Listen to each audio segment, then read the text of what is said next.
महादेव दोस्तों, आज की इस वीडियो में हम पंडित प्रदीप मिश्रा जी के द्वारा बताए गए इस उपाय के बारे में जानेंगे, उनकी ही अपनी आवाज में। उपाय को सही से समझने के लिए कृपया वीडियो को अंत तक ध्यानपूर्वक देखें, तभी उपाय सही रूप में आप समझ पाएंगे। आइए पंडित प्रदीप मिश्रा जी के इस उपाय को जानते हैं। हमारा कर्म, अगर हमने बहुत बेकार कर्म है, हमारे बहुत तकलीफ है, बहुत कष्ट है, बहुत दुख है, शिव महापुराण की कथा कहती है कि सदगुरु की शरण चले जाओ। संत महात्मा जोगी सन्यासी तपस्वी साधक उपासक कोई सदगुरु के पास जाकर निवेदन करो तो कुछ हमारे पूर्व का करा हुआ पाप कटना प्रारंभ हो जाए।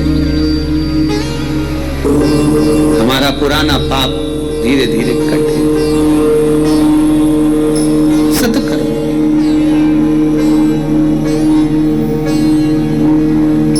फिर एक निवेदन करूंगा, जीवन में अगर बहुत तकलीफ है, बहुत कष्ट है, आपको पहले भी कहा फिर कहते हैं, शिवरात्रि पड़ेगी।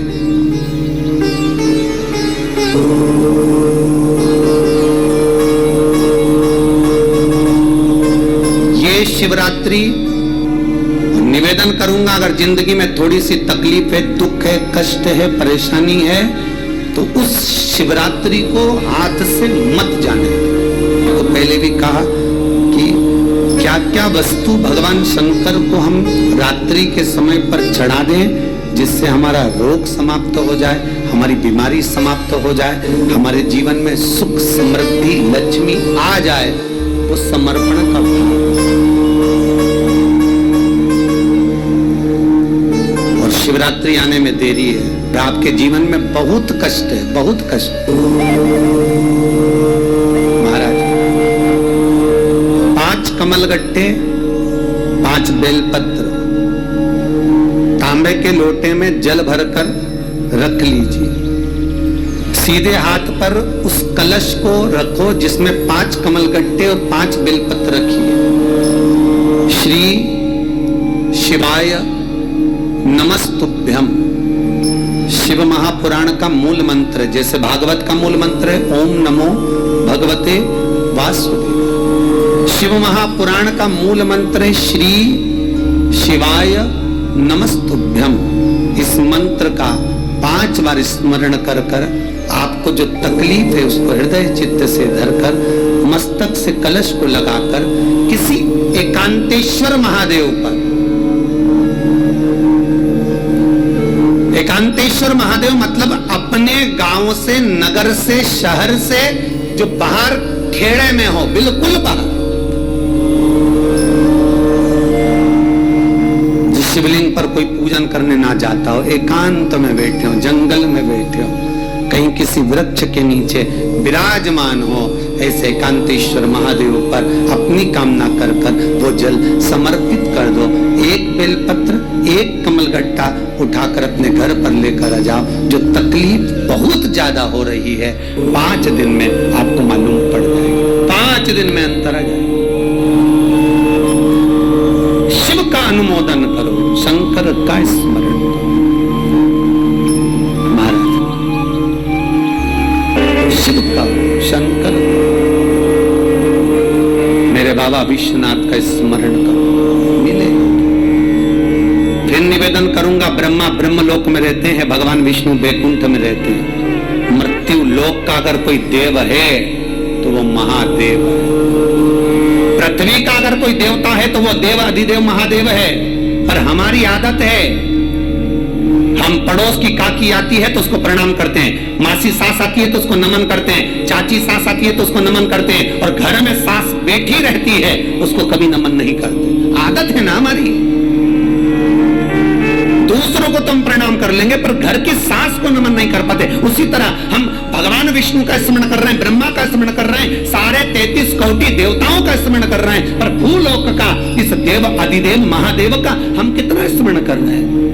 हम तो भगवान शंकर के मंदिर में भी जाते हैं तो छल करते हैं। गए मंदिर में, वहां का लोटा उठा लिया, पानी भर लिया, शंकर जी को चढ़ा दिया। लोटा दूसरे का, पानी दूसरे का, मंदिर भी दूसरे।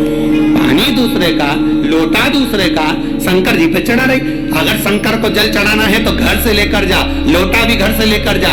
और अगर मंदिर का पानी लिया है, मंदिर का लोटा लिया है, तो 1 रुपए लोटे का किराया और 1 रुपए जो लाइट जली, पानी भरा जिस पुजारी ने, उसका 2 रुपया दान पेटी में डाल, तब जाकर तू शंकर को पानी चढ़ाएगी, तब शंकर उस जल को स्वीकार करता। किसी की लगी लगाई थाली मिल जाए पूजन की और तुम सिर पे पल्लू लेके कुंकू चावल रोली बोली सब चढ़ा दो, और बेचारी वो बाद में आए तो देखे तो यहाँ सब साफ, तो क्या भगवान स्वीकार करेगा?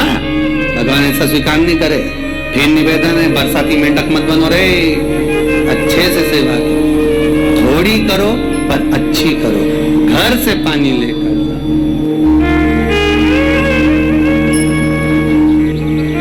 किसी की लगी लगाई थाली में से कुंकू चावल चढ़ा दोगे तो कुछ मिलना है क्या? अरे बोलो तो। विष्णु पुराण में तो यहाँ तक लिखा है कि किसी का लगा हुआ दिया, किसी का दिया मंदिर के अंदर रखा था, तुमने अपना डब्बा खोलकर बत्ती निकाल कर उसके दिए में रखकर जला दी और सोच रही है कि मैंने खूब बड़ा काम कर दिया, तो उसका तो फल ही नहीं मिला। विष्णु पुराण कह रही है, खुद का दिया, खुद की बाती, खुद का दीप अगर जलाती तो फल मिलता। किसी मंदिर में तुम रोज डब्बी लेकर जाओ, बत्ती लेकर जाओ, मना नहीं है, पर उस मंदिर में पहले से 5 दिए, 7 दिए, 11 दिए तुम रखकर आओ तो जलाओ। दूसरे के रखे हुए दिए में 50 बार बाती जला कराना, उसका कोई फल नहीं मिलने वाला, उसका कोई फल नहीं है हमारा।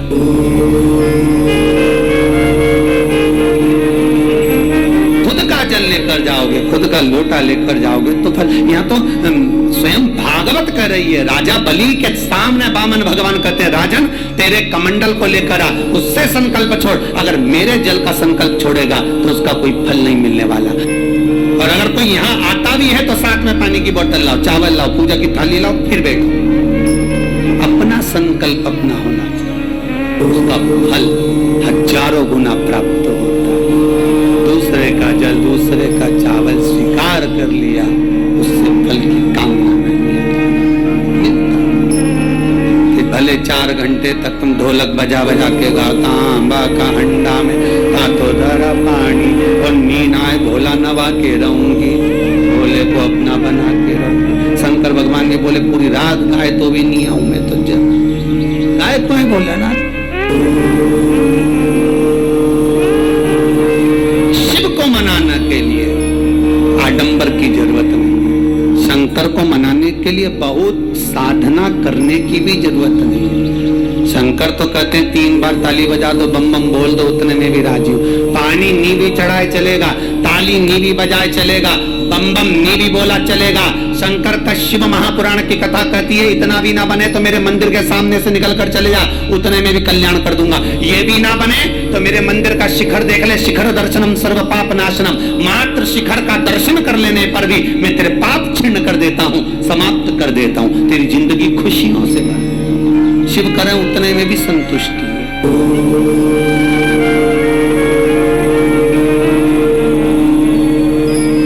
उतने में भी संतुष्टि।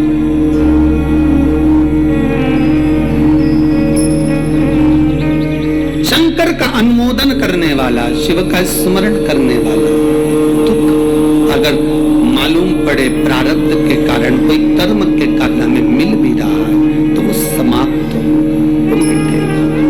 और बाबा से कहते रहना ना, भोला सब दुख काटो,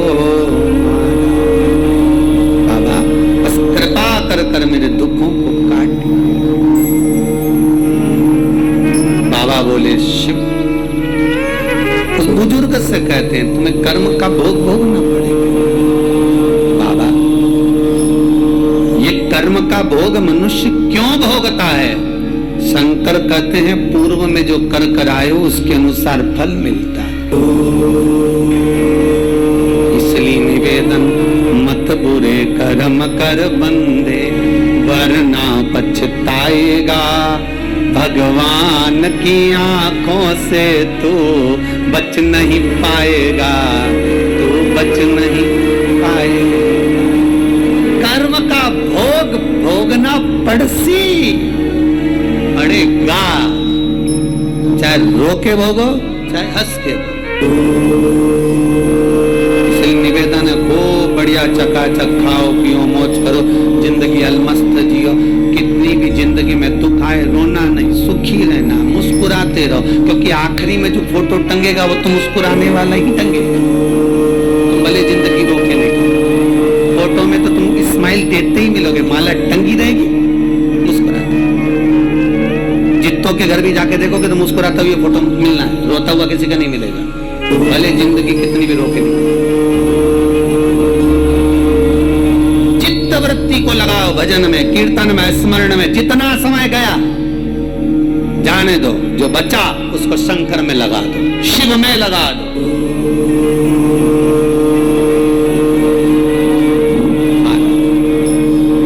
कर्म का भोग भोगना, गति प्रारब्ध की, दूसरी जो प्रारब्ध की गति है उसको कहा तीव्र प्रारब्ध। इसके भोग को अगर तुम भोग रहे हो, दुख आया है तो संत सदगुरु की शरण में जाकर कहो, दुख मिटेगा। तीसरा है तीव्रतम प्रारब्ध।